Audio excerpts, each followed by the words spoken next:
శారదా చంద్రమౌళీశం రత్నగర్భగణేశ్వరం శంకరంచ ఋష్యశృంగేశం తుంగాన్ లోకగురూన్ భజే. శృంగేరి శారదాపీఠ ఉభయ జగద్గురుల యొక్క పాదపద్మాలకి నమస్కారం చేసుకుంటూ, జ్యోతిష్ శాస్త్రాన్ని భావతరాల వారికి ప్రసాదించిన ఋషుల యొక్క పాదపద్మాలకి నమస్కారం చేసుకుంటూ, అలాగే నాకు ఈ జ్యోతిష విద్యను నేర్పిన గురువర్యులు జ్యోతిష బ్రహ్మ కీర్తిశేషులు శ్రీ ఏరంకి సూర్యనారాయణమూర్తి గారు సూర్యశ్రీ దైవజ్ఞ గారి యొక్క పాదపద్మాలకి నమస్కారం చేసుకుంటూ, ఓం శ్రీ మహాగణాధిపతి నమః, శ్రీ గురుభ్యో నమః, హరి ఓం. వీక్షకులందరికీ నమస్కారం. జూలై నెల 27వ తారీఖు లగాయితూ దాదాపుగా 137 రోజుల పాటు వక్రగతిన సంచరించబోతూ ఉన్నటువంటి శనేశ్వరుని యొక్క వక్రగతి తాలూకు ఫలితాలని పూర్తి శాస్త్రబద్ధమైనటువంటి ప్రమాణాలతోటి గోచార దర్శనం వంటి ఉత్కృష్టమైనటువంటి గ్రంథం ఆధారంగా మనం ఈ వీడియో ద్వారా ఆ శనేశ్వరుని యొక్క వక్రగతి 12 రాశుల పైన ఏ విధమైనటువంటి ప్రభావాన్ని చూపించబోతూ ఉన్నది అనేటువంటి విషయాన్ని మనం పరిశీలన చేద్దాం. ముఖ్యంగా ఈ వక్రగతి గురించిన కొన్ని ముఖ్యమైనటువంటి విషయాలను కూడా మనం పరిశీలన చేస్తే, జూలై 27వ తారీఖు సోమవారం నుండి రేవతి నక్షత్రము 1వ పాదంలో ప్రారంభమయ్యేటువంటి ఈ శనేశ్వరుని యొక్క వక్రగతి దాదాపుగా 10వ తారీఖు డిసెంబర్ నెల వరకు 137 రోజులు, అంటే గురువారంతో 10 డిసెంబర్ గురువారంతో పూర్తవుతుంది.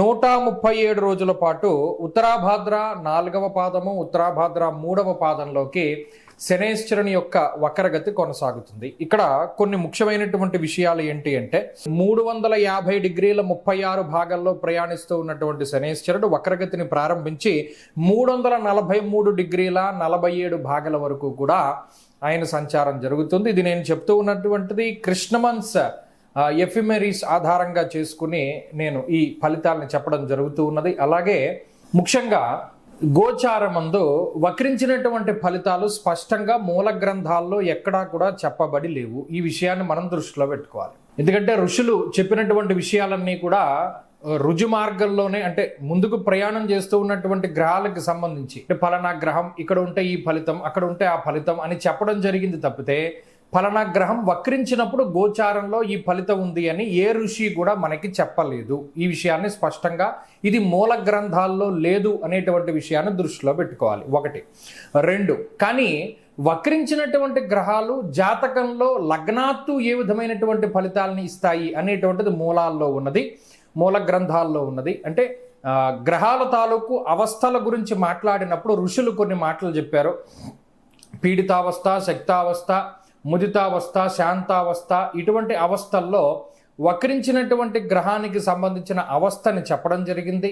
అందులో వక్రించిన గ్రహం ఉచ్చక్షేత్రం ఫలితాన్ని ఇస్తుందా, నీచక్షేత్ర ఫలితాన్ని ఇస్తుందా అనేటువంటి విషయాల దగ్గర నుండి, పాపగ్రహాలు వక్రిస్తే ఏ ఫలితము, శుభగ్రహాలు వక్రిస్తే ఏ ఫలితం అనేటువంటి విషయాల వరకు అన్నిటినీ కూడా మూల గ్రంథాల్లో ఋషులు మనకి చెప్పడం జరిగింది. కాబట్టి ఇప్పుడు మనం చెప్పేటువంటి ఫలితాలు లగ్నాధారితంగా కాదు. ఎందుకంటే గోచారంలో ఎప్పుడు లగ్నాన్ని ఆధారితంగా చేసుకుని చెప్పరు, చెప్పకూడదు. పేరులోనే ఉంది. వాడెవడో అడిగేట, ఎవరి పంచపాండవులు ఎంతమంది అని అడిగేట.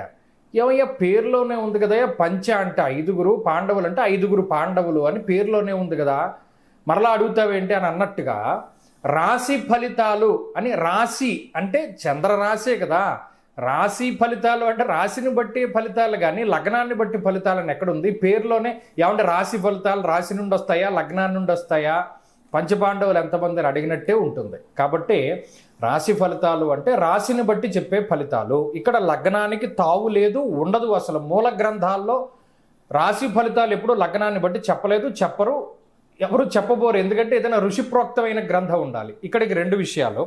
సరే, మరి ఈ గోచార ఫలితాలు వక్రించినటువంటిది మీరు ఎలా చెప్తున్నారు అంటే, చరిత్రకారులు కొంతమంది ఉంటారు, నా బోటు వాళ్ళు, మీ బోటు వాళ్ళు, ஒரு ఫలానా గ్రహం వక్రించినప్పుడు గోచారంలో ఈ రాశుల వారికి ఈ గ్రహాల తాలూకు ఫలితాలు వచ్చాయి కాబట్టి ఈ గ్రహాల తాలూకు వక్రగతి ఫలితాలు ఈ విధంగా ఉండొచ్చు.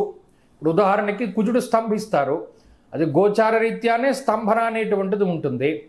మరి స్తంభించినప్పుడు గోచారంలో కుజుడు ఫలన ఫలితాలను ఇస్తాడు అని చెప్పి ఎక్కడ మూల గ్రంథాల్లో గోచారంలో లేదు. కానీ చారిత్రకంగా, అంటే చారిత్రపరంగా నాలాంటి చరిత్రకారులు లేదా మహానుభావులు ఎవరైనా దర్శించి దాని మీద పరిశోధన చేసినటువంటి వాళ్ళు కొన్ని గ్రంథాల్లో రాస్తే దాన్ని ప్రామాణికంగా చేసి మనం ఇప్పుడు చెప్పబోతూ ఉన్నాం. ఈ విషయాన్ని కూడా దృష్టిలో పెట్టుకోవాలి.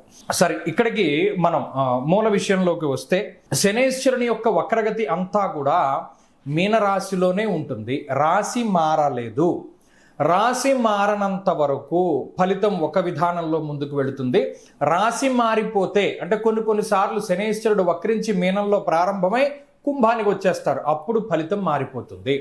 కొంతమంది వక్రించినది మీనంలో కదా కాబట్టి కుంభ ఫలితాన్ని ఇస్తారు, కాబట్టి మేషరాశి వాళ్ళకి ఈయన యోగకారకంగా ఉంటారు అనే విధంగా కూడా మాట్లాడవచ్చును. ఇది వాళ్ళ ఇండివిజువల్ ప్రాస్పెక్టివ్ తప్పితే దీనికి ఆధారం అనేటువంటిది మూల గ్రంథాల్లో లేదు. బహుశా ఏదైనా చరిత్రకారులు వారికి ఆ విధంగా చెప్పి ఉండొచ్చు. కాబట్టి ఇక్కడ అనేక రకాల డిస్ప్యూట్స్ రావడానికి కారణం ఇదే అవుతుంది. మూల గ్రంథాల్లో ఎక్కడా దీని ప్రస్తావన లేదు. ఒరిజినల్గా అయితే మనం చెప్పక్కర్లేదు, కానీ ఇప్పుడు ఉండేటువంటి ఆధునిక పరిస్థితులకు తగ్గట్టు చెప్పవలసిన అవసరం ఉన్నది. ఇక ఫలితాల్లోకి వెళితే, వృశ్చిక రాశి వారికి పంచమ స్థానమందు శనేశ్వరుని యొక్క వక్రగతి ఇది కొంత కుటుంబ పరంగా కానీ అది మీ ఆలోచన ధోరణ మీద కానీ ఎక్కువ ప్రభావాన్ని చూపెడుతూ ఉంటుంది. సాధారణంగా శనేశ్వరుడు పంచమంలో ఉన్నప్పుడు కార్యహానిర్ మనస్తాప జ్ఞాతివ్యాజ్య కలాపహం అన్నారు.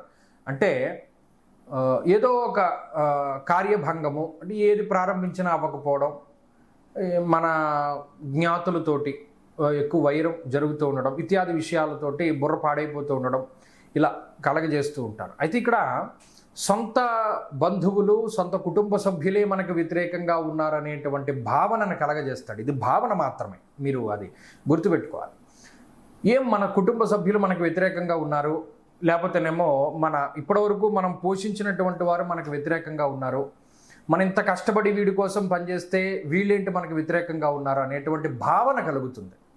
సరే, దాని నుండి కొంత బయటకు రాగలిగితే శనేశ్వరుడు ప్రభావం నుండి ఆల్మోస్ట్ బయటకు వచ్చేసినట్టు, కానీ రావడం చాలా కష్టం. మానసికంగానే ఎక్కువ ఇబ్బంది పెడతారు. ఏది చూసినా ఎవరేం మాట్లాడుకుంటూ ఉన్నా మన గురించేనేమో అనేటువంటి భావన కలుగుతుంది. అంటే ఇక్కడ ఏంటి అంటే చెడు ఆలోచనలు, ఎక్కువ దీన్ని ఏమంటారు ఆత్మాభిమానం, అతి ఆత్మాభిమానము, ఎవరైనా ఏదైనా మాట్లాడుకుంటూ ఉంటే మన గురించేనేమో అనేటువంటి భావన కలగడము ఇత్యాది విషయాల ద్వారా ఎక్కువ బాధ పెడతారు. సరే, ఇది మానసికమైన బాధే కాబట్టి కొంచెం మనం దాటగలిగితే బయటపడిపోతారు తప్పితే మిగతా ఏ విషయాల మీద ఈయన ప్రభావం లేదు.